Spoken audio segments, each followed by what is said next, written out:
Le jour de la remise des diplômes de mon fils, je tenais un bouquet de lys blancs, les mêmes que Joseph adorait depuis son enfance, quand nous nous promenions au jardin du Luxembourg, et qu'il était fasciné par les fleurs du bassin. Je m'étais levé à 5 heures du matin juste pour passer chez le fleuriste avant l'ouverture, parce que je savais qu'il aimait ce type précis, avec les pétales intacts, sans tache. Je portais mon ensemble bleu marine, celui que j'avais porté au mariage de ma nièce il y a 3 ans. Ce n'était pas un costume de grande marque, mais il était digne. J'avais cousu un détail spécial sur le col, brodé à la main.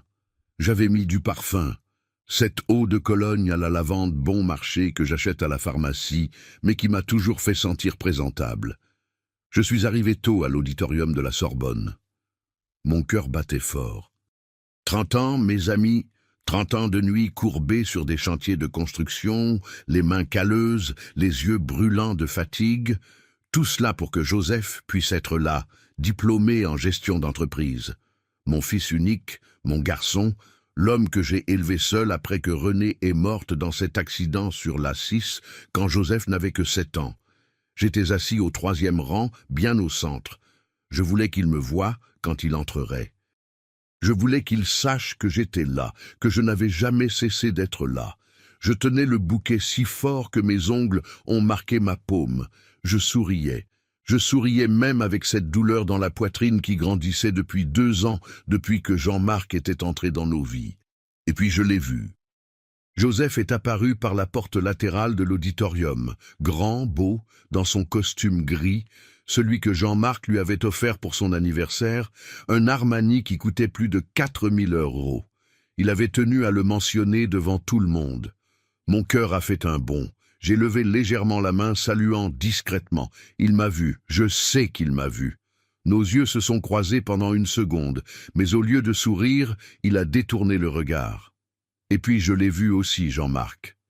Il venait juste derrière, imposant dans ce costume beige en soie, bijoux au cou, chaussures italiennes qui résonnaient sur le parquet comme pour annoncer la royauté. Cheveux parfaitement coiffés, rasage impeccable. Il souriait comme quelqu'un qui a déjà gagné une guerre dont je ne savais même pas qu'elle se livrait. Joseph s'est arrêté, m'a regardé à nouveau, puis, d'un geste rapide, il s'est tourné vers Jean-Marc et a tendu le bras. « Monsieur Jean-Marc, accepteriez-vous d'entrer avec moi ?» Sa voix a résonné dans ma tête comme un coup de feu. Jean-Marc a feint la surprise, mais le sourire sur ses lèvres était du poison pur déguisé en miel. « Ah, Joseph, mais ton père est là !» Il n'a même pas regardé vers moi quand il a répondu. « Je sais, mais... » Il a hésité, et j'ai vu la honte passer rapidement dans ses yeux avant de durcir à nouveau. « Je préfère entrer avec vous. Vous semblez plus approprié, mon père. » Il a respiré profondément. « Papa, tu me fais honte. » Voilà, le monde s'est arrêté. Les gens autour continuaient à parler, à rire, à ajuster leurs vêtements. Mais pour moi, tout était devenu silence. Un silence épais, lourd, qui est entré par mes oreilles et est descendu jusqu'à mon estomac comme du plomb fondu. Tu me fais honte. J'ai regardé le bouquet dans ma main. Les pétales blancs semblaient soudain ternes, sales. Mes doigts tremblaient. Je voulais crier, je voulais demander « Pourquoi Joseph ? Parce que je n'ai pas de diplôme, parce que mes vêtements n'ont pas d'étiquette française, parce que mes mains sont marquées par un travail honnête. » Mais je n'ai rien dit. J'ai avalé. J'ai avalé cette douleur comme j'en avais avalé tant d'autres. J'ai avalé et je me suis assis. Jean-Marc est passé devant moi avec Joseph à son bras et je jure que j'ai senti son parfum coûteux, quelque chose de boisé, importé, qui devait coûter l'équivalent d'1 semaine de mon travail. Brune, sa fille et la fiancée de mon fils suivaient juste derrière, toutes souriantes, saluant des connaissances comme si elles défilaient sur un podium. Je suis resté seul au 3e rang, seul, avec un bouquet de lys qui semblait soudain peser comme de la pierre. Et vous savez ce qui était pire ? Personne n'a remarqué. Personne n'est venu me demander si j'allais bien.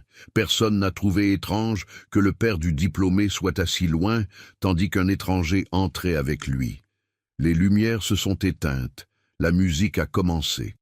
La cérémonie s'est poursuivie comme si rien ne s'était passé, mais quelque chose s'était bien passé. Quelque chose en moi s'était brisé. J'ai regardé vers la scène, vers Joseph qui souriait, saluant les professeurs, posant pour des photos aux côtés de Jean-Marc qui tenait maintenant son bras comme s'il était le vrai père. Brune prenait des selfies. Jean-Marc ajustait la cravate de Joseph avec une intimité qui m'a fait sentir comme un intrus dans la vie de mon propre fils. Et c'est à ce moment-là, avec les larmes qui me brûlaient les yeux, mais refusant de les laisser couler, que j'ai ressenti quelque chose de différent. Ce n'était pas seulement de la tristesse, c'était de la colère contre moi-même pour avoir accepté d'être invisible, de la colère contre Joseph pour avoir choisi l'apparence au lieu de l'essence, de la colère contre Jean-Marc pour avoir planté cette graine de honte en lui. Mais j'ai aussi ressenti autre chose, une décision, parce que je me suis souvenu de quelque chose qui était gardé dans mon sac. Une enveloppe blanche, petite, discrète. À l'intérieur, une invitation que j'avais reçue 3 semaines auparavant et dont Joseph n'avait aucune idée. Et à ce moment-là, assis seul sur cette chaise dure, avec le bouquet de lys qui se fanait sur mes genoux, j'ai pris une décision. J'allais laisser cette cérémonie se dérouler jusqu'à la fin. Et alors il découvrirait qui avait vraiment de quoi avoir honte. J'ai respiré profondément. J'ai essuyé discrètement une larme qui s'obstinait à couler, et j'ai attendu. Parce que la patience, mes amis, a toujours été ma plus grande arme, et cette fois-ci, j'allais l'utiliser jusqu'au bout. Si vous voulez savoir ce qu'il y avait dans cette enveloppe et comment cette histoire a basculé, abonnez-vous à la chaîne maintenant, car ce qui suit va faire battre votre cœur plus fort. Je sais que vous devez vous demander comment nous en sommes arrivés là. Comment un fils que j'ai élevé avec tant d'amour, que j'ai bercé dans mes bras pendant des nuits entières quand il avait de la fièvre, à qui j'ai appris à faire du vélo en tenant la selle jusqu'à ce que mes bras me fassent mal, comment ce garçon est devenu un étranger qui a honte de son propre père? La réponse a un nom, Jean-Marc Figueiredo Campos. Tout a commencé il y a 2 ans et demi, quand Joseph a rencontré Brune lors d'une fête de remise de diplôme d'un collègue. Brune était belle, je ne vais pas le nier. Cheveux lisses, teint en blond, ongles toujours faits, ses vêtements de sport qui coûtent plus cher que mon loyer. Fille unique de Jean-Marc, veuf riche, propriétaire d'un réseau de 3 boutiques de décoration de luxe ici à Paris. Ambiance Jean-Marc, que vous avez probablement déjà vu dans les centres commerciaux des 4 temps et du Carrousel du Louvre. Au début, j'ai même apprécié Brune. Elle était polie, souriait beaucoup, apportait des macarons quand elle venait dîner chez nous. Mais alors Jean-Marc est apparu. Je me souviens comme si c'était hier. Joseph m'a appelé un dimanche matin, tout excité. « Papa, Brune veut que tu rencontres son père. On va déjeuner ensemble aujourd'hui, ça te va ?» J'étais content. Je me suis dit « C'est bien. » Sa famille veut me connaître aussi. J'ai mis ma meilleure chemise, une à motif floral, que j'avais moi-même personnalisée avec un détail de dentelle au col. J'ai pris un pot de confiture de fraises maison que j'avais fait et j'y suis allé. Le restaurant était dans le 16e arrondissement, un endroit chic avec voiturier, ses chaises rembourrées et des serveurs qui nous appellent « monsieur », avec un ton qui ressemble plus à du mépris qu'à du respect. Jean-Marc était déjà assis quand nous sommes arrivés. Il s'est levé et j'ai tout de suite remarqué la différence. Tout en lui criait l'argent. La montre en or au poignet, le sac en cuir véritable, la coupe de cheveux qui a probablement coûté 300 € dans un salon célèbre. « Enchanté, Jacques », a-t-il dit, me saluant avec 2 baisers rapides, de ceux qui touchent à peine les joues. « Joseph parle tellement de vous. » J'ai souri, j'ai tendu le pot de confiture. « J'ai apporté ceci. Je l'ai fait à la maison. C'est une vieille recette de ma grand-mère. » Il a regardé le pot, a souri. Mais c'était un sourire tordu, vous savez, de ceux qui disent une chose avec la bouche et une autre avec les yeux. « Ah, que c'est rustique. Merci. » Il a posé le pot au bord de la table et ne l'a plus jamais regardé. Le déjeuner était étrange. Jean-Marc posait des questions qui semblaient innocentes, mais qui cachèrent du venin. « Et vous avez toujours travaillé dans la construction, Jacques ?»« Oui, depuis mes 20 ans. Comme c'est intéressant. Ce doit être difficile de bien gagner sa vie avec ça de nos jours, n'est-ce pas? Avec tous ces travailleurs de l'Est qui cassent les prix. » Joseph a ri, gêné. Brune a poussé sa salade du bout de sa fourchette. J'ai avalé ma salive. « Je m'en sors bien. Merci. » Jean-Marc a souri de nouveau. Ce même sourire. « Bien sûr, bien sûr. Et vous habitez dans quel quartier déjà ?»« Belleville, un appartement de 2 pièces. »« Ah, Belleville !» Il a répété comme s'il goûtait le mot. « C'est assez loin, non? Les transports doivent être compliqués. » J'ai une Peugeot 206 de 1988 vieille, mais elle m'emmène où j'ai besoin d'aller. « Comme c'est mignon », a dit Brune. Mais le ton était condescendant. Ma grand-mère avait aussi une petite Peugeot. On adorait s'y promener quand on était enfant. C'est tellement nostalgique. Nostalgique, comme si ma voiture était une pièce de musée. Jean-Marc s'est alors tourné vers Joseph. « Tu sais, mon cher, maintenant que tu as presque ton diplôme, tu dois commencer à penser sérieusement à ton réseau. Je peux te présenter quelques hommes d'affaires de mes amis, des gens qui peuvent t'ouvrir de vraies portes. » Joseph s'est illuminé. Ses yeux ont brillé d'une façon que je n'avais pas vue depuis longtemps. Vraiment, monsieur Jean-Marc, ce serait incroyable. Bien sûr, tu es intelligent, dévoué, tu as juste besoin d'un petit coup de pouce dans le bon environnement. Il a fait une pause et peut-être modernisé un peu ta présentation, tu sais, vêtements appropriés, posture, cercle social. J'ai senti le coup de couteau, mais j'ai fait semblant de rien. Joseph s'est toujours bien habillé, ai-je dit, essayant de garder une voix ferme. Jean-Marc m'a jeté un regard rapide, puis est retourné vers Joseph. Certainement. Mais le monde des affaires a des codes spécifiques, Jacques. Ce n'est pas une critique, c'est une orientation. Je veux juste aider ton fils à atteindre son potentiel maximum. Et c'est ainsi que ça a commencé.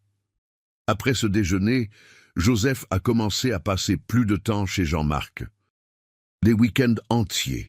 Il vivait dans un penthouse à Neuilly-sur-Seine, un de ses appartements avec 3 suites, terrasse, piscine privée. Joseph revenait de là ébloui, racontant les dîners, les vins importés, les conversations sur les investissements et le marché financier. Et peu à peu, ma maison est devenue trop petite pour lui. « Papa, pourquoi ne changes-tu pas ce canapé ?»« Il est tout décoloré. »« Papa, tu utilises vraiment encore une nappe en plastique sur la table ? » ?»« Papa, ce tableau dans le salon est un peu kitsch, tu ne trouves pas ? » Kitsch, décoloré, petit. Les mots de mon fils ont commencé à me faire plus mal que les cloques de mes mains après un chantier.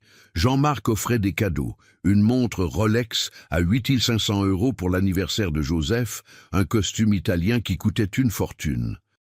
Des invitations à des événements sociaux où Joseph rencontrait des personnes importantes. Et avec chaque cadeau, avec chaque événement, je voyais mon fils s'éloigner. Jusqu'à ce qu'un jour il me dise « Papa, Monsieur Jean-Marc pense que je devrais suivre un cours d'art oratoire et d'étiquette des affaires. Il va payer. Joseph, tu n'as pas besoin de ça. Tu parles déjà bien. Tu es poli. Mais ce n'est pas suffisant. » Il a explosé. « Tu ne comprends pas, papa. Le monde là-bas n'est pas Belleville, ce n'est pas les chantiers de construction et les vieilles Peugeot. J'ai besoin de grandir. J'ai besoin de plus. » Ça a fait mal. Ça a fait mal parce que pour la première fois, mon fils me disait que je n'étais pas suffisant, que ma vie n'était pas suffisante, que tout ce que j'avais construit avec le sang, la sueur et les larmes ne valait rien. Je n'ai pas répondu. J'ai juste baissé la tête et je suis retourné à ma petite table où je réparais une vieille radio. J'avais une commande à livrer le lendemain. Je devais travailler, je devais m'occuper, parce que si je m'arrêtais pour réfléchir, j'allais m'effondrer. Et Jean-Marc a continué son œuvre subtilement, comme quelqu'un qui plante des mauvaises herbes dans un jardin. Il ne m'attaquait jamais directement, il n'en avait pas besoin. Il montrait simplement à Joseph un monde où je n'avais pas ma place. Et lui, mon fils, mon garçon, a choisi ce monde-là. Il a choisi les dîners dans le penthouse plutôt que les déjeuners dans ma maison. Il a choisi les conseils de Jean-Marc plutôt que mes paroles. Il a choisi d'avoir honte de moi plutôt que d'être fier de là d'où nous venions. Et ce jour-là, à la remise des diplômes, quand il a dit ces mots, « Papa, tu me fais honte », j'ai compris que Jean-Marc n'avait pas seulement fait irruption dans nos vies. Il avait fait bien plus que ça. Il avait effacé ma présence et l'avait remplacée par la sienne. Mais ce que ni l'un ni l'autre ne savaient, c'est que je n'étais pas aussi invisible qu'ils le pensaient. Et certaines ombres, quand la lumière change d'angle, révèlent plus que ce que nous imaginons. 3 mois avant la remise des diplômes, j'ai reçu une invitation qui aurait dû me rendre heureux, mais qui m'a seulement rempli d'un mauvais pressentiment. C'était un vendredi après-midi, et mon téléphone a bipé avec un message de Brune. « Beau papa, mon père veut organiser un dîner de confraternité pour mieux te connaître, samedi à 20h chez nous. Possible ? Joseph a déjà confirmé. Beau papa. Elle m'appelait Beau papa, mais ce traitement n'avait jamais vraiment d'affection. C'était juste un titre, vide comme une coquille d'œuf brisée. J'ai hésité. Mon instinct me criait de refuser, d'inventer une excuse quelconque. Mais alors, j'ai pensé que si je n'y allais pas, il dirait que j'étais distant, que je ne m'intéressais pas à la vie de mon fils. Et j'avais encore cet espoir idiot qu'on persiste à porter quand on aime quelqu'un, que peut-être, juste peut-être, ce dîner pourrait améliorer les choses, comme j'ai été naïf. Le samedi, je me suis réveillé nerveux. J'ai passé toute la matinée à réfléchir à ce que j'allais apporter. Je ne pouvais pas arriver les mains vides. Ma mère m'avait toujours appris cela. J'ai décidé de faire ma blanquette de veau, cette recette que Joseph adorait quand il était enfant, qu'il demandait chaque fois qu'il avait une bonne note à l'école. J'ai utilisé de la viande de première qualité, j'ai mijoté pendant des heures, j'ai préparé le riz, j'ai mis le tout dans un plat en porcelaine avec du film alimentaire. J'ai attaché un ruban rouge qui me restait d'un travail de bricolage. Je me suis habillé avec soin. J'ai mis un pantalon noir habillé et une chemise bleu clair avec une broderie discrète sur le col. Une pièce que j'avais moi-même faite, inspirée d'un modèle que j'avais vu dans un magazine. J'ai mis mon eau de Cologne à la lavande, j'ai coiffé mes cheveux, je me suis regardé dans le miroir et j'ai pensé « je suis présentable, digne ». J'ai pris le métro, puis le RER, puis un autre métro pour arriver à Neuilly-sur-Seine. Le Penthouse de Jean-Marc était dans un de ces immeubles miroirs qui ressemblent davantage à des hôtels de luxe. Il y avait un portier en costume, un ascenseur avec miroir et musique d'ambiance. Cette odeur de parfum cher dans l'air. Quand j'ai sonné et que la porte s'est ouverte, j'ai eu l'impression d'être entré sur une autre planète. L'appartement était immense, sol en marbre italien qui reflétait les lumières comme de la glace polie, fenêtre du sol au plafond avec vue sur Paris, meubles qui semblaient sortis d'un magazine de décoration, canapé en velours gris, table à manger en bois massif qui devait accueillir 12 personnes, lustres en cristal suspendus comme des bijoux, tableaux énormes avec des signatures que je ne reconnaissais pas, mais qui coûtaient clairement des fortunes. Jean-Marc est venu m'accueillir. Il était impeccable dans un costume noir, mi-long, collier de perles, cheveux lâchés en vagues parfaites. Derrière lui, 2 employés en uniforme préparaient la table. « Jacques, quel plaisir que vous soyez venu, a-t-il dit, me donnant ses baisers mensongers. Puis il a regardé le plat dans ma main. « Oh, vous avez apporté quelque chose, blanquette de veau, recette de famille. » Il a pris le plat comme on tient une couche sale. « Comme c'est fait maison, charmant. Emmène cela à la cuisine, » a-t-il dit à l'une des employées, une jeune femme en uniforme blanc qui a pris mon plat et a disparu par la porte. Je ne savais même pas s'ils allaient le servir ou le jeter après. Joseph est apparu depuis la terrasse, un verre de whisky à la main. Depuis quand mon fils buvait-il du whisky? Il m'a salué d'un rapide accolade mécanique. « Salut, papa. Tu es bien arrivé? »« Oui, fils. »« Sans problème. Tu es encore venu en métro ?» a demandé Brune, apparaissant du couloir dans une robe fleurie en soie. Quelle corvée! Corvée, comme si mon effort pour être là était un désagrément. Jean-Marc nous a conduits à la salle à manger. La table était dressée comme si elle allait recevoir la reine d'Angleterre. Porcelaine fine aux bords dorés, verres en cristal pour l'eau et le vin, couverts argentés qui brillaient sous la lumière du lustre, serviettes en lin pliées en forme de fleurs. Au centre, un arrangement d'orchidées blanches qui devait coûter plus que ma facture d'électricité. Je me suis assis où Jean-Marc me l'a indiqué. Je me sentais déplacé comme une tache d'huile sur du satin blanc. Les employés ont commencé à servir. Entrée, carpaccio de saumon au capre. Je ne savais même pas vraiment comment manger cela. J'ai utilisé les couverts, imitant les autres, mâchant lentement, sentant le goût métallique du poisson cru dans la bouche. Jean-Marc a ouvert une bouteille de champagne français. Celui-ci est un Moët en Chandon, millésime spécial. Je l'ai rapporté de Paris l'année dernière. Il a servi dans les coupes. Le liquide doré a pétillé. J'ai bu une gorgée. C'était amer. Brune a commencé à parler de la lune de miel qu'il planifiait.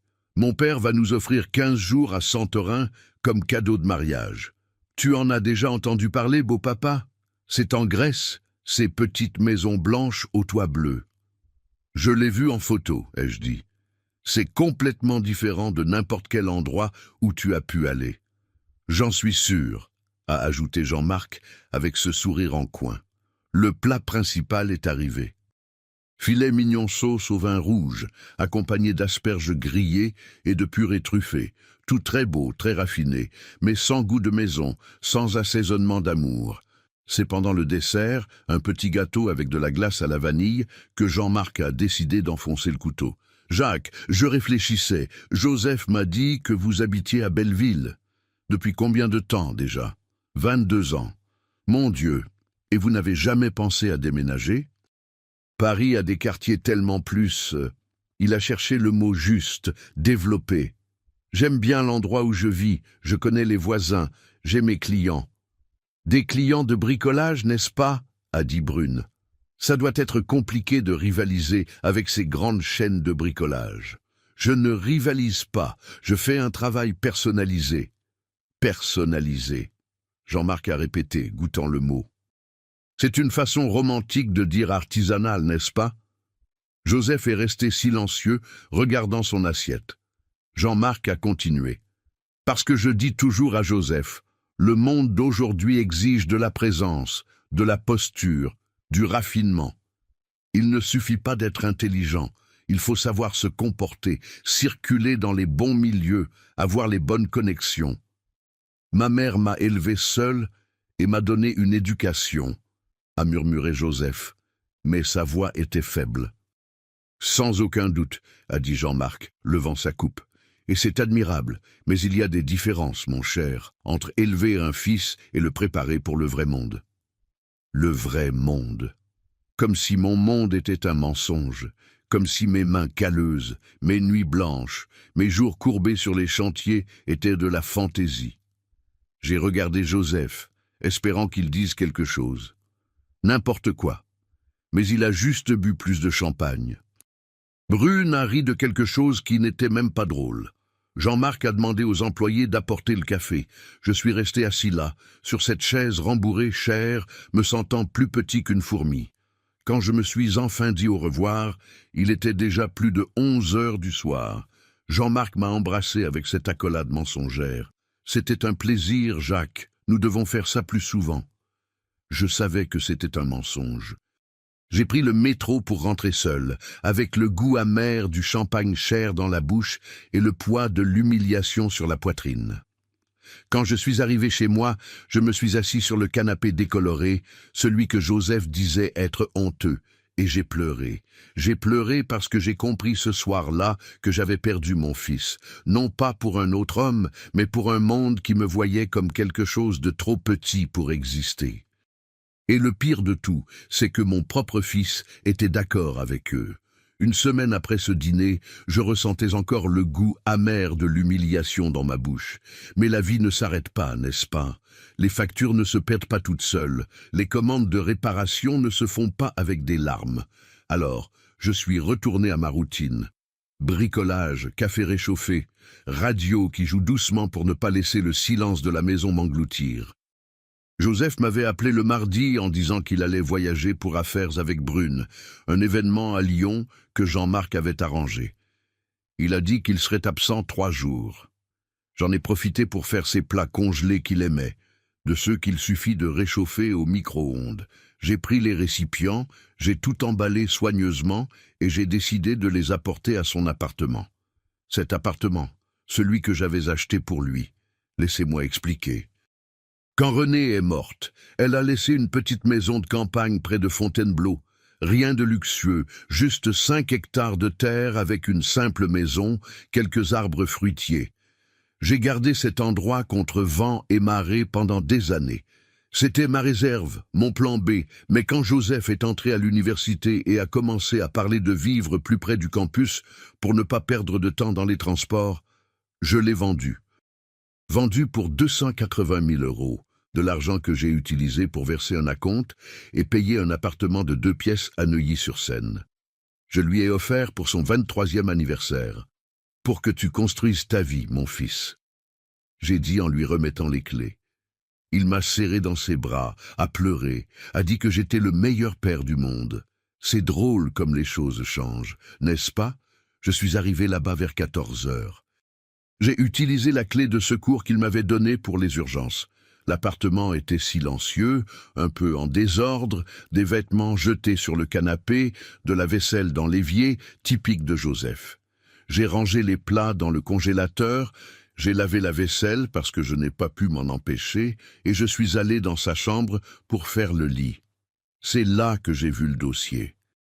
Il était sur le bureau, entrouvert, un dossier noir en simili-cuir, avec une fermeture éclair dorée sur les côtés. Ce n'était pas mon intention de fouiner, je le jure. Mais quelque chose dans ce dossier a attiré mon attention. Peut-être était-ce l'instinct d'un père. Ce 6e sens qu'on développe après des années à prendre soin de son enfant, à le protéger, à se méfier. Je l'ai ouvert. À l'intérieur, il y avait plusieurs documents, contrats de stage, certificats de cours, preuves de paiement, et tout au fond, presque caché entre les feuilles, une enveloppe bleu clair. Je l'ai prise, elle était fine, légère, je l'ai ouverte, et le monde s'est effondré à nouveau. C'était des impressions de conversation WhatsApp entre Brune et Jean-Marc. J'ai lu la première. Brune. Papa, J est un peu contrarié contre son père à nouveau. Il est venu ici avec des plats préparés, sans prévenir. Jean-Marc. Jacques doit comprendre les limites. Vous êtes des adultes. Brune. Je sais, mais il a encore pitié de lui. Je crois que c'est parce qu'il l'a élevé seul et tout ça. Jean-Marc. La pitié ne construit pas l'avenir, ma fille, et quand il mourra, il héritera de cette petite maison à Belleville. On pourra la vendre facilement pour 350 000 €. On achètera ce Range Rover que tu veux. Ma main a tremblé. Il planifiait ma mort, calculait combien valait ma maison. J'ai continué à lire. Il y avait plus, un autre document. Un projet de mariage, imprimé, détaillé, avec des montants. Buffet au pavillon Le Doyen, 85 000 €. Décoration thématique, 60 000 €. Robe de mariée importée, 45 000 €. Lune de miel à Santorin, 150 000 €. Total estimé, 340 000 €. Et une annotation manuscrite dans l'écriture de Brune. Papa va tout payer, à condition que J signe un contrat prénuptial et s'éloigne des influences limitantes. Influence limitante. J'étais l'influence limitante. Il y avait plus.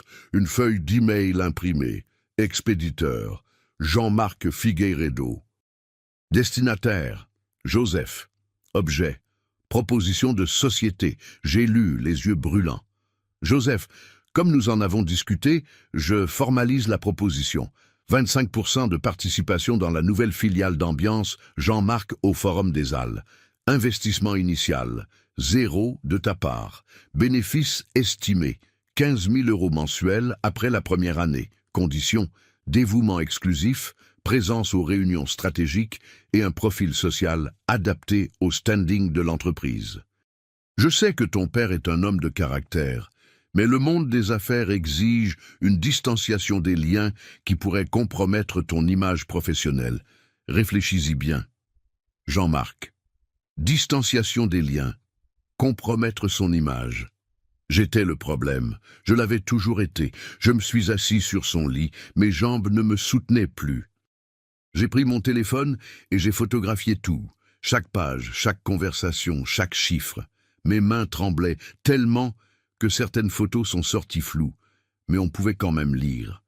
J'ai tout remis en place, exactement comme c'était. J'ai fermé le dossier, j'ai respiré profondément. Je suis sorti de cet appartement, celui que j'avais acheté avec la vente du dernier morceau de terre que René m'avait laissé, et j'ai ressenti quelque chose de différent. Ce n'était pas seulement de la douleur, c'était de la clarté. La clarté que j'avais été utilisée, que mon fils m'avait échangée contre une promesse de vie facile, que Jean-Marc n'était pas seulement un beau-père envahissant, c'était un manipulateur calculateur. Et Brune était la nouvelle version de lui, déjà formée pour aspirer, jeter et continuer. Mais vous savez ce qui m'a fait le plus mal? Ce n'étaient pas les mots de Jean-Marc ou de Brune, c'était le silence de Joseph. Parce qu'à aucun moment dans ses conversations, dans ses emails, dans ses plans, il ne m'a défendu. Il a simplement accepté que je sois effacé, que je sois oublié, que je sois jetable. Je suis rentré chez moi dans le métro bondé de 15 heures. Le soleil entrait par la fenêtre et brûlait mon visage, mais je ne le sentais même pas. J'étais anesthésié. Quand je suis arrivé à Belleville, je me suis assis à ma petite table de bricolage, j'ai regardé ces photos sur mon téléphone et j'ai pris une décision. Je n'allais pas le confronter maintenant. Je n'allais pas crier, pleurer, faire un scandale. J'allais faire quelque chose de bien plus puissant. J'allais attendre. Et quand le moment opportun arriverait, il découvrirait que sous-estimer Jacques Moreau avait été la plus grande erreur de leur vie. Il y a des choses dans la vie qu'on garde pour soi. Pas par honte, pas par peur, mais parce qu'elles nous appartiennent, petits trésors qui n'ont pas besoin de projecteurs pour briller. Et j'avais un de ces secrets, un que même Joseph ne connaissait pas, un qui était sur le point de tout changer. Permettez-moi de remonter 15 ans en arrière. Joseph avait 13 ans. Il portait encore un appareil dentaire et jouait aux jeux vidéo jusqu'à tard. Renée était morte depuis 6 ans déjà, et je me débrouillais comme je pouvais avec le travail de construction. Mais, à cette époque, les choses étaient particulièrement difficiles. J'avais dû acheter un nouvel équipement et dépenser 850 € que je n'avais pas. Les commandes étaient rares. J'en suis venu à sauter des repas pour m'assurer que Joseph mange correctement. C'est alors que j'ai rencontré le professeur Auguste Mendès. Il était coordinateur de projets d'extension à la Sorbonne. J'étais allé à l'université livrer quelques réparations qu'une cliente avait commandées. Elle était professeure d'éducation physique et avait besoin que je répare des équipements pour un projet avec des enfants défavorisés. Je suis arrivé là-bas un peu perdu, cherchant le bon bâtiment, quand un monsieur d'une 50aine d'années, cheveux grisonnants, lunettes à fine monture, m'a arrêté dans le couloir. « Vous êtes perdu, monsieur ? Je cherche la salle du professeur Martha. Je viens livrer des réparations. Je vous y conduis. Je suis Auguste, je travaille ici. » Il m'a guidé dans les couloirs. Il était gentil, de cette façon simple qui n'attend rien en retour. Quand nous avons livré les équipements, le professeur Martha n'a pas tari d'éloges. « Jacques, c'est parfait, la finition est impeccable. » « Professeur Auguste, regardez ça. » Elle a montré un des équipements. Cet homme est un artiste. Auguste a examiné, a passé son doigt sur les jointures. Vraiment, un travail de qualité. Il m'a regardé. « Vous faites ça professionnellement ?»« Oui, monsieur, depuis plus de 15 ans. »« Et avez-vous déjà pensé à enseigner ?» La question m'a pris au dépourvu. « Enseigner ? Comment ça ? » Nous avons plusieurs projets d'extension ici à l'université. L'un d'eux travaille avec la formation professionnelle dans les communautés vulnérables. Nous avons besoin de quelqu'un qui enseigne les bases du bricolage aux hommes qui veulent une source de revenus. Il a sorti une carte de sa poche. « Si ça vous intéresse, appelez-moi. » J'ai gardé cette carte comme on garde un billet de loterie gagnant. J'ai appelé 3 jours plus tard. Ça a commencé comme du bénévolat. 2 après-midi par semaine, j'allais à l'université et j'enseignais à un groupe de 12 hommes comment bricoler. C'étaient des hommes comme moi, des pères célibataires, des veuves, certains qui étaient sortis de situations difficiles et qui devaient recommencer. J'ai enseigné les bases, comment fixer une étagère, faire une réparation simple, réparer une fuite. Puis j'ai évolué vers des meubles, des rénovations, des petites constructions. Le projet a grandi. En 6 mois, nous étions 30 hommes. Auguste a obtenu un budget pour acheter plus d'outils. J'ai été embauché comme instructeur. Je gagnais 1200 € par mois, plus les tickets restaurants. Ce n'était pas beaucoup, mais ça aidait. Et le plus important, je faisais une différence. J'ai connu Joël, qui est sorti d'un foyer pour sans-abri et qui possède maintenant sa propre entreprise de rénovation à Montreuil. J'ai connu Nicolas, qui a perdu sa femme dans un accident et qui a élevé 3 enfants en faisant des petits travaux. J'ai connu Claude, qui avait 58 ans et n'avait jamais travaillé en dehors de l'usine. Elle avait fermé. Il a appris avec moi et aujourd'hui, il donne des cours dans un autre projet social. Ce furent 12 années. 12 années à transformer des vies. Le projet a gagné des prix. En 2019, nous avons reçu le prix national d'extension universitaire dans la catégorie Travail et développement social. La cérémonie a eu lieu à Lyon. Auguste a insisté pour que j'y aille représenter le projet. J'y suis allé. C'était la première fois que je prenais l'avion. Je suis monté sur scène, j'ai reçu une plaque et un certificat. Ils ont pris des photos, un article est paru dans le journal de l'université, mais je n'en ai jamais parlé à Joseph. Pourquoi ? Parce qu'il était au sommet de son adolescence, préoccupé par le baccalauréat, par ses amis, par le football. Je ne voulais pas le mettre sous pression. Je ne voulais pas qu'il se sente obligé d'être fier de moi. Je voulais qu'il suive son propre chemin, léger, sans poids. Et aussi, je crois que j'avais un peu peur. Peur qu'il ne trouve pas ça important. Peur qu'il dise « Ah, cool, papa !» de cette façon désintéressée que les adolescents ont. Alors, j'ai gardé ça pour moi. Je l'ai gardé comme si c'était une seconde vie, une où je n'étais pas seulement le père bricoleur de Belleville, j'étais Jacques, l'instructeur. Jacques qui changeait des histoires. Jacques qui avait son nom sur une plaque d'hommage dans le couloir de la Sorbonne. Auguste était devenu plus qu'un collègue, c'était un ami, un des rares que j'avais. Ces dernières années, il a été promu, est devenu directeur d'extension. Puis vice-recteur, et l'année dernière, recteur de la Sorbonne. Et c'est lui qui m'a appelé 6 semaines avant la remise des diplômes de Joseph. « Jacques, c'est Auguste. »« Professeur, comment allez-vous ?»« Très bien. »« Écoutez, j'ai besoin de vous faire une invitation. Nous allons honorer des personnes qui ont contribué de manière significative au projet d'extension de l'université. Votre nom est sur la liste. » Mon nom ? Vous avez formé 340 hommes, Jacques. Généré plus de 1200 000 € de revenus cumulés pour des communautés vulnérables. Votre travail a changé des générations. Vous méritez d'être reconnu, mais je n'ai rien fait d'extraordinaire, professeur. Vous avez tout fait, Jacques, et vous serez honoré lors de la prochaine cérémonie de remise des diplômes. En juin, pouvez-vous venir ? Juin, la remise des diplômes de Joseph. Mon cœur s'est arrêté. Professeur, mon fils obtient son diplôme ce jour-là. Il y a eu une pause à l'autre bout de la ligne. Puis, la voix d'Auguste douce. Joseph Moreau, filière gestion d'entreprise. Oui. Alors, ce sera encore plus spécial. Il vous verra être honoré, Jacques. Je suis resté silencieux. Les larmes coulaient. Je peux accepter ? Bien sûr que vous le pouvez. En fait, j'insiste. Vous le méritez. J'ai raccroché le téléphone et j'ai pleuré. J'ai pleuré de soulagement, de peur, d'espoir. Peut-être, juste peut-être, quand Joseph me verrait sur cette scène, il se souviendrait de qui j'étais vraiment. Mais je n'imaginais pas que cet hommage n'allait pas seulement lui rappeler, il allait détruire tous les masques que Jean-Marc lui avait collés. Après avoir découvert cette enveloppe bleue, après avoir accepté l'hommage de l'université, j'ai changé. Pas extérieurement, j'ai continué à être le même Jacques de toujours, me levant tôt, bricolant jusqu'à tard, souriant quand c'était nécessaire.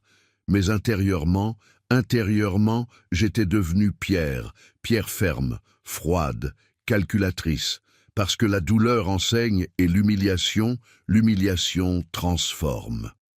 Dans les semaines qui ont suivi, Joseph a continué à s'éloigner. Il a annulé notre traditionnel déjeuner du dimanche, disant qu'il avait un engagement avec la famille de Brune. Le jour de la fête des pères, il m'a envoyé un message à 10 heures du matin. « Bonne fête des pères, je passerai plus tard. » Il n'est pas passé. Le soir, j'ai vu sur son Instagram une photo dans le penthouse de Jean-Marc. Un déjeuner luxueux, table dressée avec des fleurs. Brune souriante à côté de lui. La légende, la famille, c'est tout. Famille. Je n'étais même pas sur la photo. Mais je n'ai pas appelé pour me plaindre.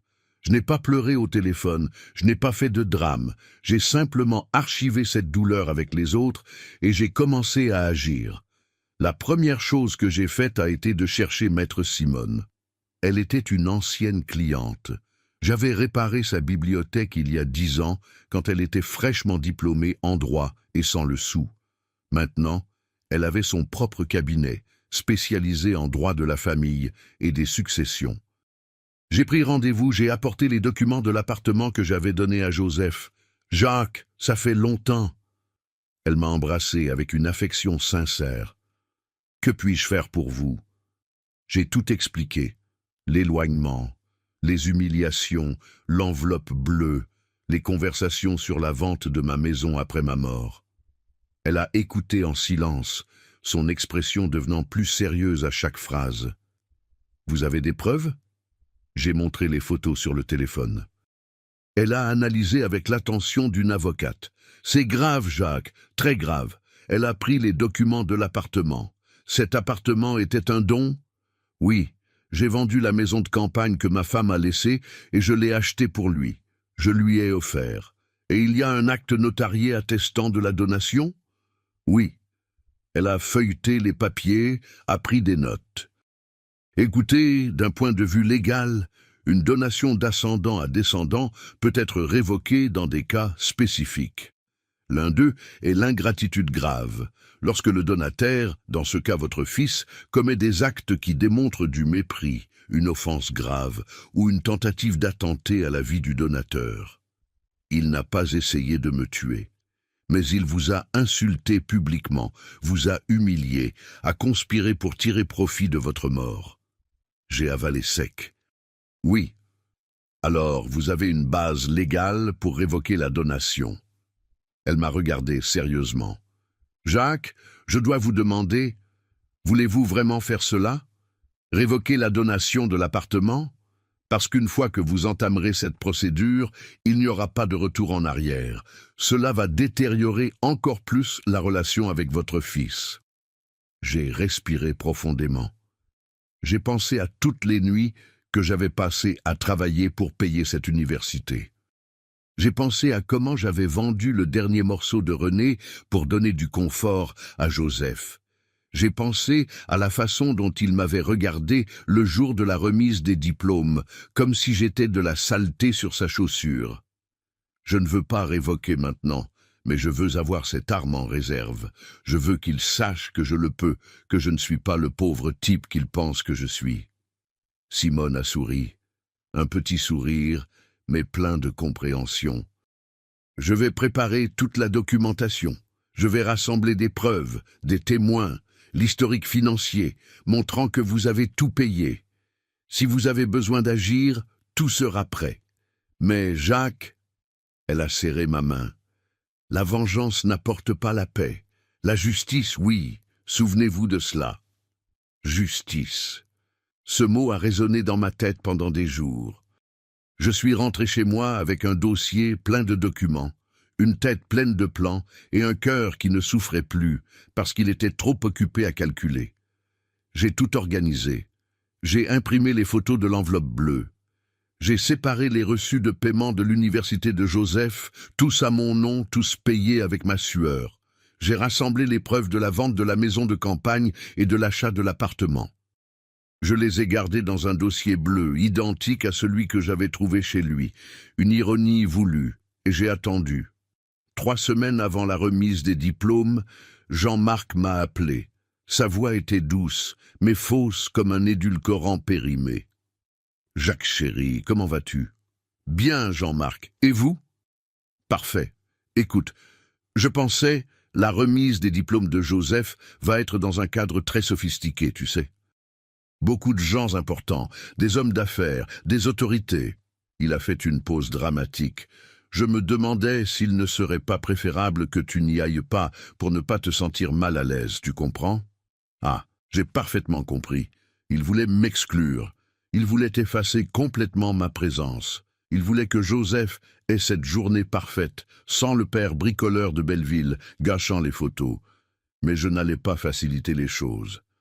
Jean-Marc, j'apprécie votre inquiétude, mais je viendrai. C'est la remise des diplômes de mon fils. J'ai payé pour cela. Je serai là. » Silence de l'autre côté. Puis sa voix est sortie plus froide. « Comme vous voulez, Jacques. Je ne veux simplement pas que vous vous sentiez déplacé. Je ne me sentirai pas déplacé, ai-je dit avec un calme que je ne savais même pas avoir. Ne vous inquiétez pas. » J'ai raccroché. Mes mains tremblaient, mais pas de peur, d'anticipation, parce que Jean-Marc ne savait pas, Joseph ne savait pas, personne ne savait ce qui allait arriver. Il restait 3 semaines avant la remise des diplômes. 3 semaines avant le moment où cette femme arrogante, ce fils ingrat et cette fille manipulatrice découvriraient que Jacques Moreau n'était pas une ombre, mais une tempête. Et la tempête ne demande pas la permission d'entrer, elle ravage simplement tout. Je me suis réveillé à 5 heures du matin le jour de la remise des diplômes. Non pas parce que le réveil a sonné, je n'ai même pas bien dormi.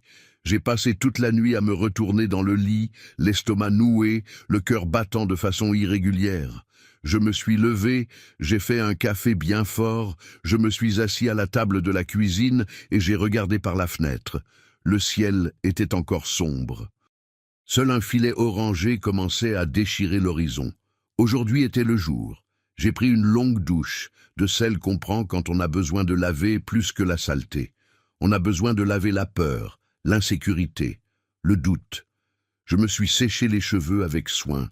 J'ai mis de la crème, j'ai coiffé, j'ai regardé dans le miroir. 68 ans me regardaient en retour.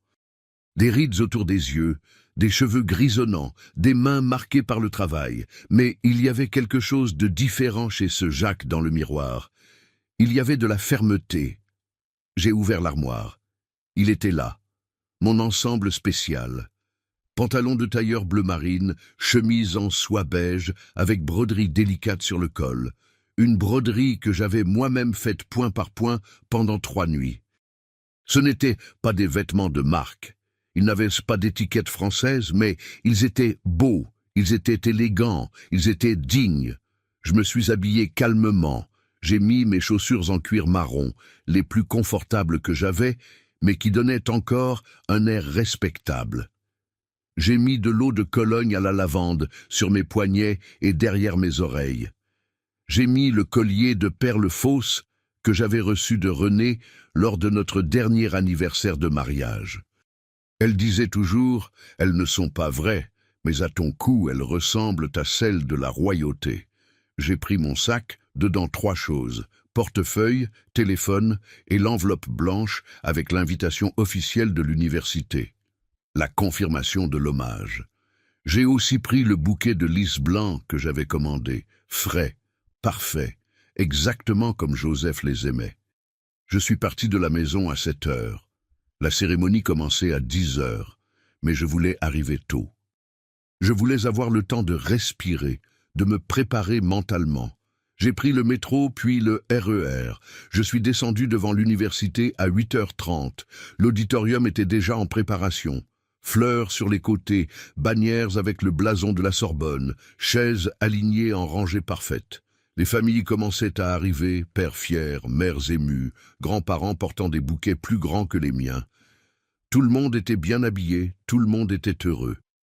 Je me suis assis au 3e rang, bien au centre, position stratégique. De là, Joseph me verrait dès qu'il entrerait. J'ai mis le bouquet sur mes genoux, j'ai croisé les mains dessus et j'ai attendu. Les rangs se sont remplis, conversations animées, rires, flashs d'appareils photo. Je restais là, calme, observant. Personne ne s'est assis à côté de moi. La chaise à ma droite est restée vide. Celle de gauche aussi.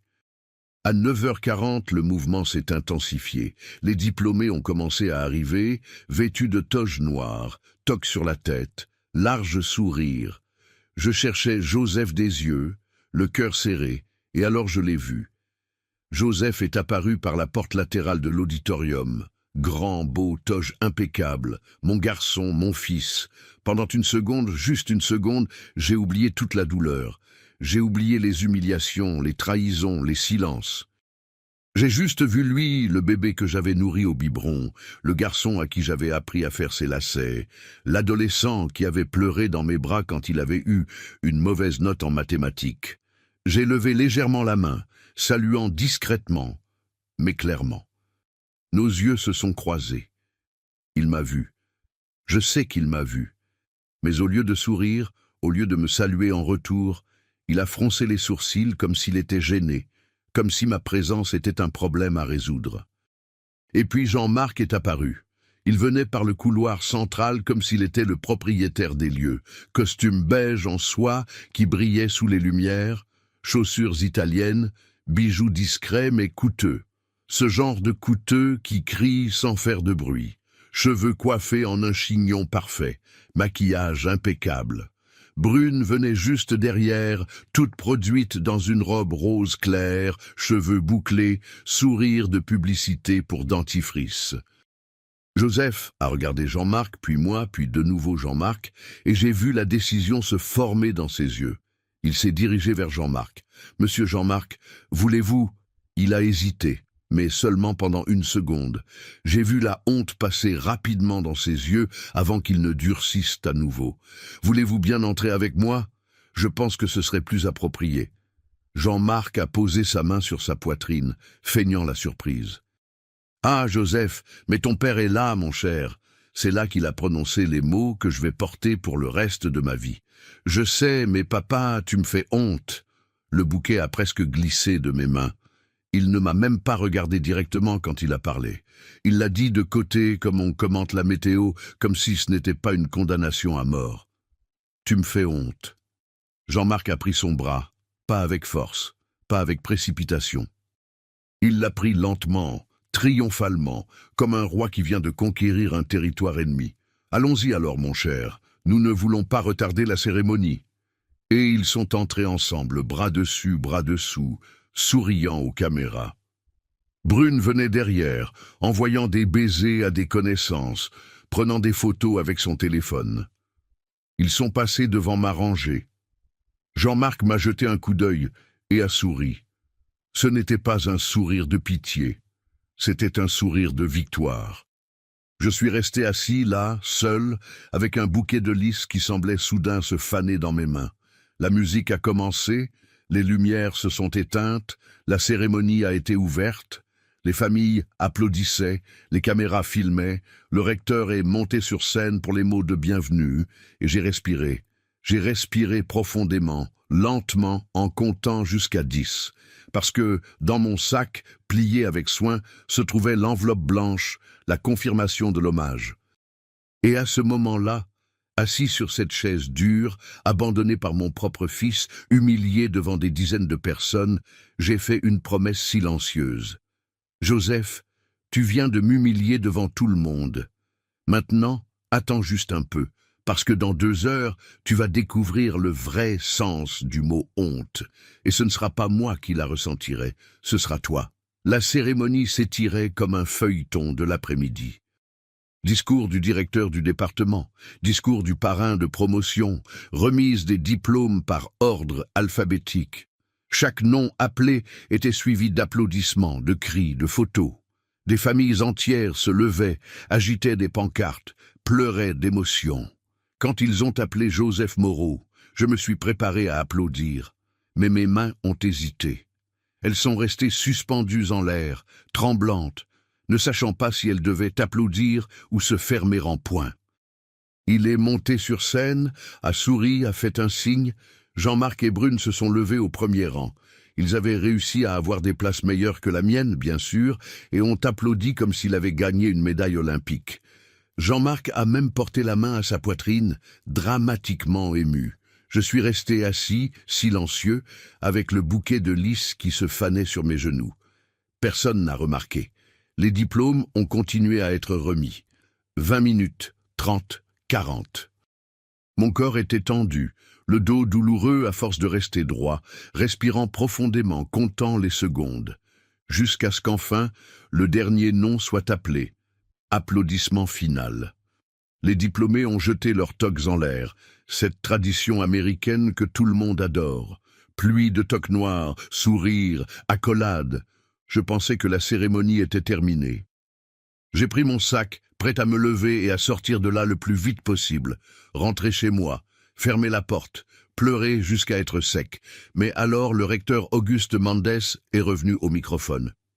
Estimés diplômés, famille, collègues professeurs, avant de clore officiellement la cérémonie, je voudrais demander encore quelques minutes de votre attention. Les gens ont commencé à se rasseoir. Quelques diplômés étaient encore debout, célébrant, mais ils se sont tus peu à peu. Chaque année dans cette université, nous formons des centaines de professionnels qualifiés, mais la formation académique n'existe pas dans le vide. Elle est soutenue par un réseau invisible de personnes qui construisent des ponts, qui ouvrent des portes, qui transforment des réalités sans jamais demander de projecteur. Mon cœur a commencé à accélérer. Aujourd'hui, je veux honorer une de ces personnes, un homme qui pendant 12 ans a consacré son temps, son talent et son cœur à l'un des projets d'extension les plus réussis de cette institution. L'image sur l'écran a changé. Le logo du projet « Construire la dignité » est apparu. Projet de formation professionnelle en bricolage. J'ai gelé. Cet homme a formé au cours de plus d'une décennie 340 hommes en situation de vulnérabilité sociale. Il a enseigné non seulement à bricoler, mais l'autonomie, la dignité, l'espoir. Des photos ont commencé à apparaître sur l'écran. Photos du projet, hommes souriants autour d'établis. Moi au milieu d'eux, expliquant une technique, ajustant un outil, embrassant un élève qui venait de terminer sa première réparation. J'étais là, sur l'écran géant, à 50 et quelques années, portant un tablier, cheveux attachés, large sourire. Le murmure a commencé dans l'auditorium. Les gens regardaient l'écran en essayant de comprendre. Ce projet a généré, en chiffres vérifiables, plus de 1 200 000 € de revenus cumulés pour les communautés défavorisées de Paris et de sa banlieue. Des hommes qui n'avaient pas de métier, qui n'avaient pas d'espoir, qui n'avaient pas de voix. Aujourd'hui, ils en ont, et ils en ont parce qu'un artisan de Belleville a cru que le travail honnête transforme des vies. Ma gorge s'est serrée. Des larmes ont commencé à brûler mes yeux. En 2019, ce projet a reçu le prix national d'extension universitaire. Et aujourd'hui, nous voulons reconnaître publiquement l'homme derrière cette réussite extraordinaire. Auguste a fait une pause, regardant directement là où j'étais assis. Jacques Moreau, s'il vous plaît, montez sur scène. Le monde s'est arrêté. Silence absolu.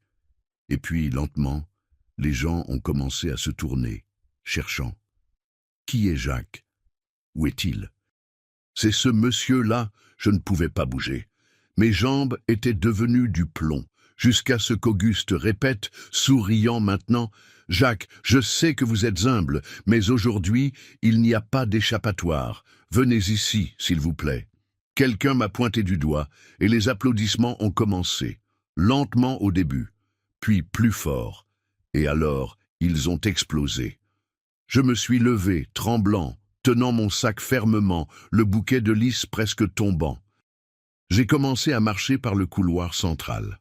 Un pas, un autre, encore un autre. Et c'est là que j'ai vu Joseph.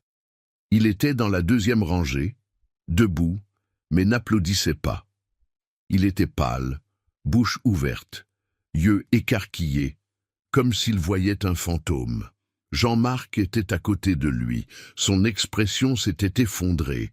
Le masque de supériorité s'était fissuré. Il regardait l'écran, moi l'écran à nouveau incrédule. Brune avait lâché son téléphone. Sa bouche formait un O parfait de choc. Je suis passé devant eux. Je n'ai pas regardé. Je ne me suis pas arrêté. J'ai continué. J'ai monté les marches de la scène. Auguste est venu à ma rencontre, m'a serré fort dans ses bras, me murmurant à l'oreille « Vous méritez chaque seconde de ceci ». Il m'a guidé jusqu'au centre de la scène. Les applaudissements sont devenus plus forts. Quelques personnes se sont levées, puis d'autres, et soudain l'auditorium entier était debout. Standing ovation pour moi, pour le Jacques de Belleville, pour l'artisan, pour le père qui faisait honte. Auguste a pris une plaque d'hommage, bois noble avec inscription dorée, Jacques Moreau, pour sa contribution inestimable à l'extension universitaire et à la transformation sociale. Sorbonne 2025. Il l'a mise dans ma main, puis a pris une autre enveloppe. Et en plus de la plaque, Jacques, nous voulons vous offrir une bourse intégrale pour le master en gestion sociale, parce que des hommes comme vous méritent non seulement de la reconnaissance, mais des opportunités de grandir encore plus. Je ne pouvais pas parler. Je tenais simplement la plaque, les larmes coulant librement maintenant, sans honte, sans peur. Auguste m'a serré dans ses bras à nouveau. Les applaudissements ont continué. Il m'a tendu le microphone. Voulez-vous dire quelques mots? J'ai regardé l'auditorium, les centaines de personnes qui applaudissaient, les visages inconnus, souriants, respectueux. Et puis j'ai regardé la deuxième rangée, Joseph. Il était assis maintenant, tête baissée, main couvrant son visage. Jean-Marc était rigide, lèvres serrées, yeux évitant les miens. Brune regardait son téléphone nerveuse, essayant de disparaître. Je me suis approché du microphone. Ma voix est sortie enrouée, mais ferme. J'ai toujours cru que le travail honnête vaut plus que n'importe quel nom de famille, et qu'apprendre à quelqu'un à se lever seul vaut plus que n'importe quelle fortune. Pause. J'ai respiré. Merci de me voir, de nous voir, moi et les 340 hommes qui ont été ma vraie famille pendant toutes ces années. Je suis descendu de la scène avec la plaque dans les bras et le cœur battant comme un tambour de guerre. Parce que maintenant, c'était l'heure du règlement de compte. Je suis descendu de la scène encore étourdi, tenant la plaque comme si c'était un bouclier. Des gens s'approchaient, voulant me féliciter, prendre des photos, me congratuler. Des professeurs que je ne connaissais même pas me serrèrent la main. Des diplômés m'embrassaient, disant des choses comme « Quelle inspiration !» et « Quelle histoire incroyable !» Je souriais, je remerciais, mais mes yeux cherchaient une seule personne. Joseph. Je l'ai trouvé près de la sortie latérale de l'auditorium, appuyé contre le mur, seul. Jean-Marc et Brune avaient disparu. Probablement allés aux toilettes pour se recomposer ou fuir, je ne sais pas. Il tenait son diplôme à la main, mais regardait le sol comme si le marbre était la chose la plus intéressante du monde. J'ai respiré profondément, serré la plaque contre ma poitrine et marché vers lui. « Joseph !» Il a levé la tête lentement. Ses yeux étaient rouges. Je ne sais pas si c'était de pleurs ou de honte, peut-être les deux. « Papa, Laisse-moi parler d'abord, ai-je coupé fermement. Parce que si tu parles maintenant, ce seront des excuses à moitié formées, et je n'ai pas la patience pour ça. » Il a fermé la bouche, avalé sa salive, acquiescé. Je me suis rapproché d'un pas. J'ai regardé dans ses yeux marrons que je connaissais depuis qu'ils s'étaient ouverts pour la première fois, quelques secondes après sa naissance. 12 ans, Joseph. 12 ans j'ai travaillé dans ce projet, 12 ans j'ai changé des vies, j'ai enseigné à des hommes à subvenir à leurs besoins, j'ai construit quelque chose de plus grand que moi-même. Et tu sais pourquoi je ne t'en ai jamais parlé? Il a secoué la tête, muet. Parce que j'avais peur que tu ne trouves pas ça important, que tu dises « Ah, cool, papa », et que tu retournes à ton téléphone, à ta vie. Je ne voulais pas que tu te sentes obligé d'être fier de moi. Ma voix a tremblé, mais j'ai continué. Mais, tu sais ce qui est drôle? J'aurais dû te le dire. Parce que peut-être, juste peut-être, tu te serais souvenu que ton père n'est pas seulement un bricoleur de Belleville, qu'il est quelqu'un, qu'il compte. Papa, je suis tellement désolé. Je n'ai pas fini. Mon ton s'est durci. Tu m'as dit que je te faisais honte devant tout le monde, sans hésiter, comme si j'étais un meuble usé que tu veux cacher quand la visite arrive. Il a baissé la tête à nouveau, les épaules voûtées. Tu sais ce qui m'a fait le plus mal ? Ce n'était pas la phrase, c'était de réaliser que tu y croyais vraiment, que tu me regardais et voyais la honte, l'échec, quelque chose qui avait besoin d'être réparé, modernisé, effacé. Ce n'est pas ça. Il a commencé, la voix rauque. Si, Joseph, j'ai tenu son menton, l'obligeant à me regarder. Tu as échangé 30 ans de sacrifices pour une montre chère et des dîners dans des penthouses. Tu as échangé le père qui t'a élevé seul contre l'homme qui t'a offert des raccourcis. Jean-Marc voulait juste m'aider. Jean-Marc voulait te contrôler. Ma voix est sortie tranchante comme des ciseaux dans du tissu. Et tu l'as laissé faire. Pire, tu as aimé ça. J'ai sorti mon téléphone de mon sac, ouvert le dossier de photos, montré les images de l'enveloppe bleue, les conversations entre Brune et Jean-Marc, l'email concernant la société, les plans pour vendre ma maison après ma mort. Joseph a pâli encore plus. Ses mains ont tremblé quand il a pris le téléphone pour mieux voir. Tu as vu ça ? Oui, j'étais venu apporter des plats chez toi il y a 3 semaines. Je l'ai trouvé par hasard. Ou peut-être pas. Peut-être que Dieu voulait que je voie qui tu étais vraiment devenu. Il m'a rendu le téléphone, incapable de soutenir mon regard. Je ne connaissais pas cette conversation de Brune avec son père, je te le jure.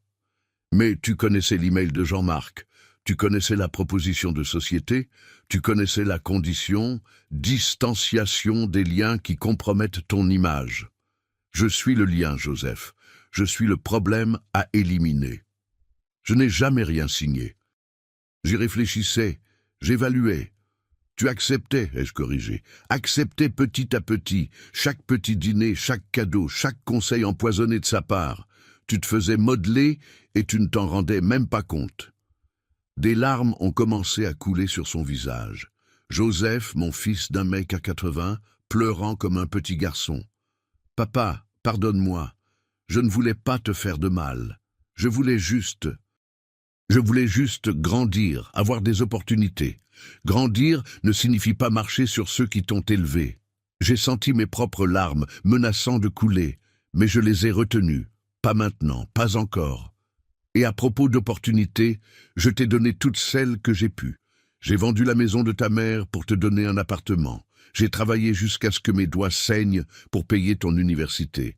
J'ai renoncé à tout pour toi. Et toi, tu as choisi leur camp. C'est à ce moment-là que Jean-Marc et Brune sont revenus. Ils venaient en parlant à voix basse, mais se sont arrêtés brusquement quand ils m'ont vu avec Joseph. Jean-Marc a recomposé son masque rapidement. Il a souri, mais c'était un sourire fissuré. « Jacques, quelle merveilleuse surprise, nous ne savions pas. »« Vous ne saviez pas ?» Je me suis tourné vers lui et ma voix est sortie basse, mais mortelle. « Ou vous ne vouliez pas savoir ?» Il a cligné des yeux, déconcerté. « Pardon ? Vous avez construit votre empire, Jean-Marc. Félicitations, vraiment. Mais utilisez mon fils comme pièce d'échec, empoisonner sa tête contre son propre père, planifier mon exclusion comme si j'étais un obstacle dans les affaires.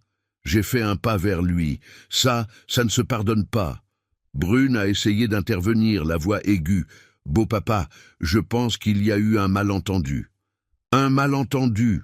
J'ai repris le téléphone, montré les captures d'écran. « Quand il mourra, on vend la maison et on achète un Range Rover. C'est un malentendu ou de la sociopathie. » Brune est devenue blanche. Jean-Marc a fermé son visage, toute l'élégance s'évaporant. « Vous avez violé l'intimité de mon fils, lu des conversations privées. J'ai découvert que la mort du père de mon fils était planifiée comme investissement, ai-je répliqué. Et savez-vous ce que j'ai découvert d'autre ? Que l'appartement que j'ai donné à mon fils peut être légalement reversé à mon nom pour cause d'ingratitude prouvée. J'ai consulté une avocate. J'ai tous les documents prêts. » Joseph a écarquillé les yeux. « Papa, non. Je ne vais pas le faire maintenant, mais je peux le faire à tout moment. J'ai regardé les 3 car je ne suis pas le pauvre type que vous pensez. Je suis Jacques Moreau. J'ai été honoré dans une université prestigieuse. J'ai changé 340 vies. J'ai élevé un fils seul.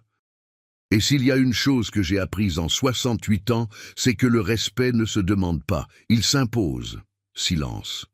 Puis, Jean-Marc a fait demi-tour, hautain, tirant Brune par le bras. « Viens, ma fille, nous n'avons pas besoin de ça. » Ils sont partis, talons hauts claquant sur le sol, laissant une traînée de parfums chers et de défaite.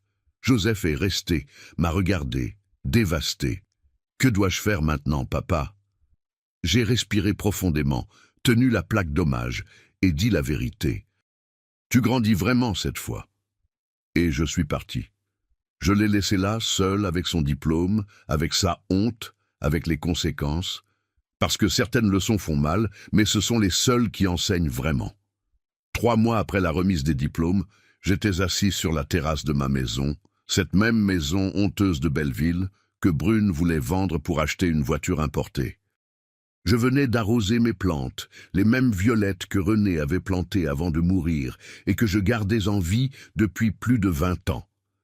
Le soleil de l'après-midi réchauffait doucement mon visage, tandis que je prenais un café et révisais les textes du master. Oui, master.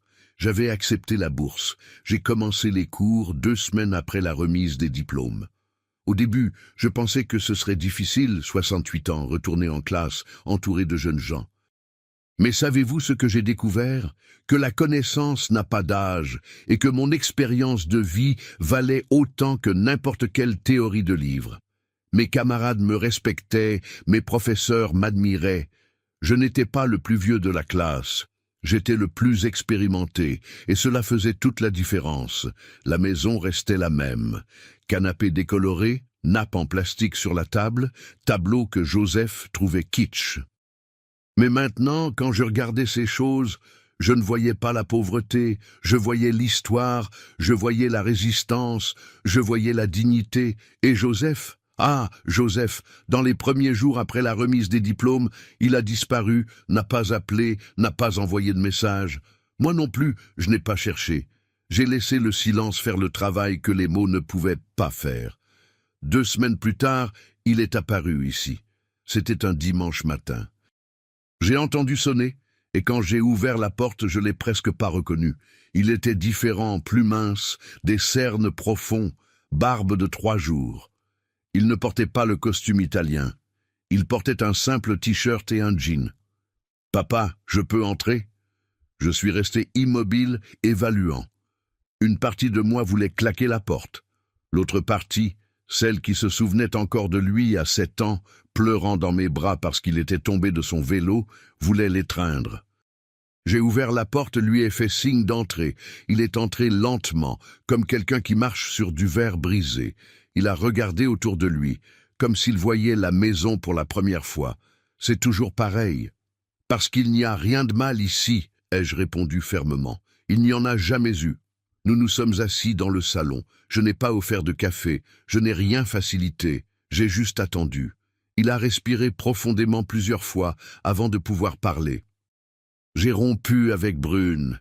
Je n'ai pas réagi. J'ai juste continué à le regarder, attendant plus. Et je me suis éloigné de Jean-Marc aussi. J'ai refusé la société. Il a mis ses mains dans ses poches, nerveux. Elles étaient furieuses. Brune a dit que j'étais un faible, que je gâchais la chance de ma vie. Jean-Marc a dit que j'étais un ingrat, qu'il avait investi du temps et de l'argent en moi. Et tu as dit quoi? Qu'ils avaient raison. Je suis un ingrat. Il m'a regardé droit dans les yeux humides, mais pas envers eux, envers toi. J'ai tenu bon pour ne pas fléchir parce que les excuses sont faciles, le changement est difficile. Les mots ne coûtent rien, Joseph. Je sais. Il a sorti un papier de sa poche, plié, froissé, me l'a tendu. J'ai pris. C'était un acte de rétrocession symbolique de l'appartement, signé par lui, reconnu par un notaire. Je n'y habiterai plus. Tout est ouvert, papa. Si tu veux le vendre, le louer, le reprendre, la décision t'appartient. Je ne mérite pas cet endroit. J'ai regardé le papier, puis lui. Tu habites où? Je partage un appartement avec 2 amis de l'université à Montrouge. C'est petit, étroit, mais c'est à moi, gagné par mon travail. Travail? J'ai trouvé un stage dans une entreprise de conseil, salaire de 2200 €. Ce n'est pas beaucoup, mais ça suffit pour le nécessaire. Pour la première fois depuis des mois, j'ai vu quelque chose de différent dans les yeux de Joseph. Ce n'était pas de l'arrogance, c'était de l'humilité. Une humilité véritable, celle qui naît de la douleur et de l'apprentissage. Et tu t'en sors? Il a fait un petit sourire, un peu tordu. J'ai appris à faire du riz sans le brûler. C'est déjà une victoire. Je n'ai pas pu m'empêcher de sourire un peu aussi. Et les plats congelés que je t'ai appris à faire. Je n'ai pas encore essayé, mais si tu veux me réapprendre, j'aimerais bien. Le silence qui a suivi était différent. Il n'était pas lourd, il n'était pas tendu, il était possible. J'ai plié l'acte et l'ai posé sur la table basse. Je ne vais pas reprendre l'appartement, il est à toi. Mais tu vas devoir prouver que tu le mérites. Pas avec des mots, Joseph. Avec des actes. Comment? Viens déjeuner ici tous les dimanches sans téléphone, sans excuses, sans hâte. Et chaque dimanche, tu me racontes une chose que tu as apprise dans la semaine. Ça peut être sur le travail, sur la vie, sur toi-même, mais ça doit être vrai. Il a acquiescé, ému. Je peux faire ça, je veux faire ça. Et autre chose, tu vas travailler avec moi sur le projet de bricolage, 2 après-midi par mois, aidant à l'organisation, connaissant les hommes, comprenant ce que c'est que de transformer vraiment des vies, sans glamour, sans projecteur, juste du travail honnête. J'accepte tout, n'importe quoi, papa. Je me suis levé, suis allé à la cuisine, et pris 2 tasses, fait ce café bon marché qu'il méprisait, je l'ai posé devant lui. Bois. Il a pris la tasse, a bu une gorgée, a fait une grimace, il est encore trop fort. Parce que c'est du vrai café, comme la vraie vie, il n'y a pas de sucre pour adoucir la réalité. Il a ri, un rire bas, mais sincère. Et dans ce rire, j'ai vu pour la première fois depuis des années mon vrai fils. Pas la marionnette de Jean-Marc, pas le petit ami manipulé de Brune, mais Joseph, mon garçon, perdu, blessé, mais essayant de retrouver son chemin. Et savez-vous ce qui est incroyable? 3 mois plus tard, il a tout accompli. Tous les dimanches, ponctuellement, il sonnait à la porte avec un sourire embarrassé et une nouvelle histoire. Il a travaillé avec moi sur le projet, a connu les hommes, a écouté des histoires, a appris que le succès ne se mesure pas en salaire ou en nom de famille. Il s'est excusé publiquement aussi. A fait un post sur Instagram sans filtre, sans pause, racontant tout, racontant comment il avait été ingrat, aveugle, manipulé, comment son père était la personne la plus forte qu'il connaissait, comment il avait gaspillé des années à avoir honte de la seule personne qui ne l'avait jamais abandonné. Le post est devenu viral, plus de 50 000 likes, des centaines de commentaires. Jean-Marc et Brune ont désactivé leurs réseaux sociaux après cela. Aujourd'hui, 6 mois après la remise des diplômes, Joseph est ici dans mon salon, m'aidant à préparer des documents pour le master, buvant du café fort, sans se plaindre, riant de vieilles blagues. Il n'est pas redevenu le fils parfait, parce que le fils parfait n'existe pas, mais il est redevenu mon fils. Et ça suffit. Je le regarde et je me souviens de ce jour dans l'auditorium. Je me souviens de la douleur, de l'humiliation, des larmes, mais je me souviens aussi de mon nom résonnant sur la scène, des 340 hommes que j'ai aidés, de la plaque d'hommage maintenant accrochée au mur de mon salon, juste à côté du tableau kitsch, que Joseph trouvait honteux et qu'il regarde maintenant avec tendresse. Parce qu'en fin de compte, savez-vous ce que j'ai appris? J'ai appris que l'amour véritable ne supplie pas. Il établit des limites et celui qui ne les respecte pas reste dehors jusqu'à ce qu'il apprenne.